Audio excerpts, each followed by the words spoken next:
Amakuru y'ibanga kuri Eric Semuhungu ndetse kuri ubu ngubu Semuhungu byeruye neza yamaze kuba yafungwa. Ngiye kukubwira amakuru y'ibanga uko byagenze akantu ku kandi kugira ngo Eric Semuhungu abe yatabwa muri yombi. Ndakubwira ko twinjiye neza mu cyumba cya Eric Semuhungu aho ibi bikorwa byaberaga bibi kuri Eric Semuhungu. Uyu Eric Semuhungu ndakubwira n'umuhungu cyangwa se n'umwana muto wamureze, ndetse kuri ubu ngubu bakajya no gukurikirana byinshi cyane kuri we, dore ko ngo yakoraga ibikorwa bitari byiza, gufata abana ku ngufu, kubashukisha amafaranga, kubera yuko Eric Semuhungu ni umukire, yashukishaga amafaranga abana b'abahungu bakiri batoya akabatinga. Ni benshi cyane, ni umurongo muremure nabakoreye kugira ngo wumve umurongo muremure witwa Eric Semuhungu yasambanyaga aba bana bato b'abahungu. Ariko reka mbanze mbakurireho urujijo, kuko abenshi nagomeje kubona yuko batarimo barabyumva, biba na ngombwa ko nijandika nkajya gushaka aya makuru y'ibanga y'uwitwa Eric Semuhungu. Reka mbanze mbakurireho urujijo ko Eric Semuhungu yamaze kuba yatabwa muri yombi. Yatawe muri yombi ku cyumweru, hari mu gitondo cya kare saa 1:45. Eric Semuhungu yari amaze gutabwa muri yombi. Yaravuye he? Eric Semuhungu ntabwo yari yaraye iwabo, yari yagiye gukora akazi k'ubuhosta mu kabari kari ahantu runaka hariya za Kimironko.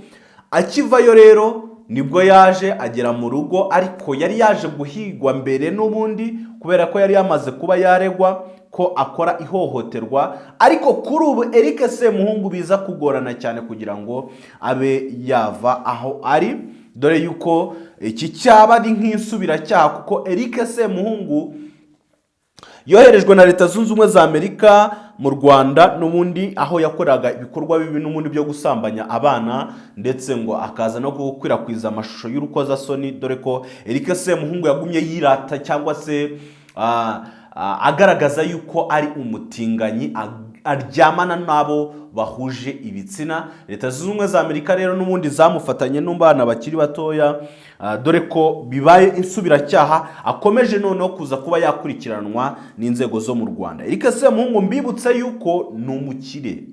Eric Semuhungu ni umwe ufite amazu menshi cyane, ndetse anigamba yuko yakuye muri ibi bikorwa by'ubutinganyi. Ni Eric Semuhungu ni umwe ufite ibikorwa byinshi cyane bigiye bitandukanye, haba hano mu Rwanda ndetse no hanze yarwo. Yagiye yubaka nyine ikintu kijyanye n'amafaranga, dore yuko ubu butinganyi ariyo avuga yuko aribwo bwamuhaye ibi byose. Reka twigarukire kuri operasiyo nyamukuru. Eric Semuhungu icyagaragaye ni iki? Icyagaragaye nuko Semuhungu Eric uvuga ngo niwe mugore w'abagabo b'i Kigali. Uyu mwibuke ko Semuhungu afite amabya, afite iki, sibyo? Eric Semuhungu ni umugabo nyine, cyangwa se ni umusore.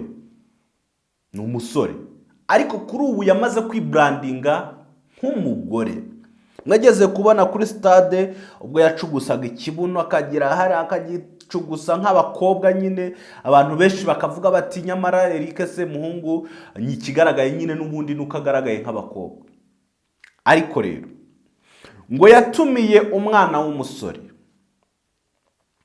Uyu mwana w'umusore ni umwana nyine utagakwiye kuza no muri ibi bintu, dore ko ari na victim.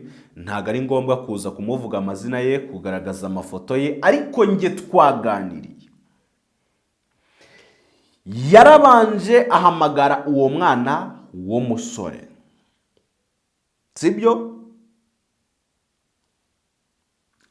Noneho rero Eric Semuhungu akimara guhamagara aka kana gatoya kakiri gatoya ngakizeza yuko urumva abantu nkuko abagabo bashobora kuba babona umukobwa bakaba bamwifuza. Eric Semuhungu nawe ngareba umugabo akamwitegereza akavuga ati uyu muntu twaryamana, uyu muntu yaba aryoshye. Eric Semuhungu rero niyo strategy arimo arakoresha. Noneho sasa ngo arakitegereza arakabwira ati ngewe nzagukorera buri kimwe cyose. Wibuke ko abana b'abasore kubera ko ngo bazi yuko babuze akazi, bazi yuko ngo Eric Semuhungu iyo agiye akundanye cyangwa se ahisemo umusore ngamuha amafaranga. Umwana w'umusore nawe yari afite iyo gahunda, yavuga ati koko Eric Semuhungu ko arimo arashaka kunjyana mu bishuko, dore ko uwo mwana atarasanzwe nabimenyereye.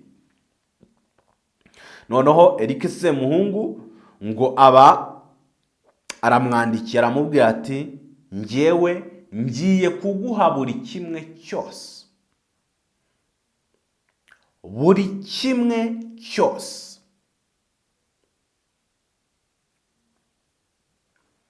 yaba mu bikorwa by'amafaranga, yaba ngo uyu mwana w'umusore ngo yari yanamwemereye inzu. Urumva ko ari ubushukanyi. Rero ngo uyu mwana yaramusambanyije cyangwa se yaramutinze mu kabuno, sibyo? Uyu mwana, uyu Semuhungu, uyu mwana ngo yaramugize. Noneho uyu Eric Semuhungu biravugwa yuko afite ibirwara n'ubundi yaba yarandujwe n'abagabo, ari byo byabaye intandaro yo kuba yashuka uyu mwana w'umuhungu. Ndavuga bike kubera yuko burya urwego rw'ubugenzacyaha rumara gutangaza ko rwamaze kumuta muri yombi, dore ko uyu munsi bitaza kurenga, ndaza kubahereza noneho exclusive inkuru yose uko yatangiye nuko yaje kuba yarangiye. Ariko ndababwiraho gake muragenda mwumva nyine umuntu arumva. Uyu rero ngo Eric Semuhungu uyu mwana aramushuka koko, biba nyine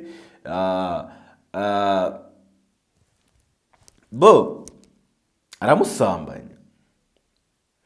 Akimara kumusambanya uyu mwana ngo ntago yamukoreye ibyo yamukoreraga. Uyu mwana ngo ajya kwipimisha ngo asanga hari indwara uwitwa Eric Semuhungu yamukoreye, kandi ngo uyu mwana ngo ntago yujuje imyaka y'ubukure, cyangwa se ubwo ntafite imyaka 18. Sinkeka yuko wenda ubutinganyi mu Rwanda ntago bwemewe, ariko nubwo butemewe nta n'itegeko rihari ryo kuba ryabuza ubutinganyi, cyane yuko abantu bashobora kuba babikora kuko rero ni amabanga nyine, ni ibintu by'amabanga, ntago ari ibintu bikorerwa habona.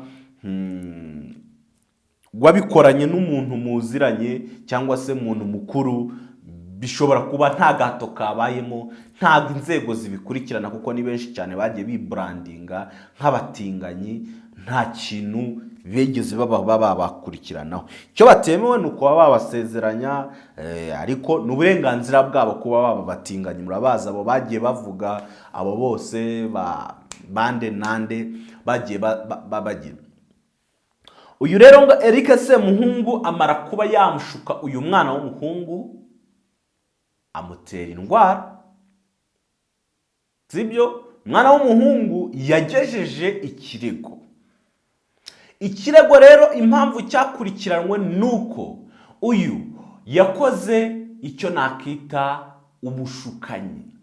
Eric Semuhungu yashutse uyu mwana w'umuhungu. Akimara rero kumushuka nibyo byabaye ikibazo. Noneho ngo baje guperereza basanga uyu mwana yashakaga amafaranga ariko atanujuje imyaka y'ubukure. Eric Semuhungu rero niko gukurikiranwaho. Iki cyaha n'igihama uwitwa Eric Semuhungu, ndakubwira ko ni ibibazo bikomeye cyane, ariko ndagenda bakurikiranira akantu ku kandi, wizere ko uza kubona inkuru zitari munsi y'eshanu zose zivuga kuri Eric Semuhungu, operasiyo kuri operasiyo, kubera yuko aya makuru ninjye uyafite. Aya makuru yose ni njyewe uyafite. Aya makuru nongere nkubwire ngo ni njyewe njyenyine ushobora kuba wakugezaho aya makuru y'ubu butinganyi. Zini breaking news. Breaking ya kabiri muraza kuyibona ku isaha y'isa 7. Turi kuwa mbere,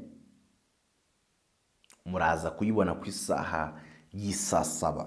Iyi breaking uraza rwose kuyibona yose yuzuye, inkuru yose yuzuye. Nuko nagira ngo nkwizeze yuko nkubwire ngo wowe ushidikanya yuko Eric Semuhungu atari muri gereza, arimo. Kandi uyu mwana, iyi case Eric Semuhungu afite ni case ikomeye cyane, ishobora kumufunga imyaka itari mike. Ndakubwiye ngo iyi case ni case ishobora kumufunga imyaka itariyo, kuko amakuru mfite ngo nuko ibi byose byabayeho hari ibimenyetso biza gushinza uyu witwa Eric Semuhungu. Ubwo rero reka tuze kuba twategereza tumenye byinshi. Ubwo nanjye icyo nzajya kumenya nzajya mbakunda, ariko Eric Semuhungu mujya kunzwe n'abantu bitewe n'ukuntu yivugira n'ukuntu abagaragaza ukuntu ari umukobwa, ariko abenshi bamunengera kuba ari umutinganyi. Yagakwiye kuba ari umugabo ushobora kuba washaka umugore bakaza kuba babana neza. Abenshi barabimugayira. Uyu Eric Semuhungu nababwiye yuko ari insubiracyaha muri Leta Zunze Ubumwe za Amerika